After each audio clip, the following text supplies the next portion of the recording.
මේ දවස්වල හැමෝම පිස්සුවෙන් වගේ හොයන රෝස්මරි තමයි මේ තියෙන්නේ ඉතින්. ඔයාලා පිස්සුවෙන් වගේ හොයලා කොණ්ඩේ ගාන මේ රෝස්මරි අඩංගු හෙයා ඔයිල් වර්ග ඇත්තටම ඔළුවේ ගෑවම ඔයාලා දන්නවද මොකද වෙන්නේ කියලා? නෑ නේද? එහෙනම් ඔන්න දැනගන්න මොකද වෙන්නේ කියලා.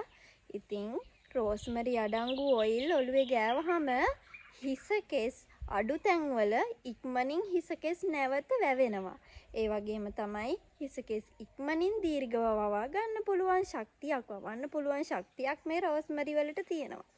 ඒ වගේම තමයි කොණ්ඩේ ඝනව වවන්න වගේම කොණ්ඩේ තුනී ගතිය අඩු කරන්නත් මෙන්න මේ රෝස්මරි වලට පුළුවන්. ඒ වගේම තමයි මේ රෝස්මරි වල තියෙන මින්ට් සාරය නිසා ඉතින් හිසේ කැක්කුම් වලට එහෙම ගොඩක් හොඳයි මේ ඔයිල් එක. දැන් ඔන්න දන්නව නේද? මේ පිස්සුවෙන් වගේ හොය රෝස්මරි අඩංගු හෙයා ඔයිල් මොකටද ගන්න කියලා?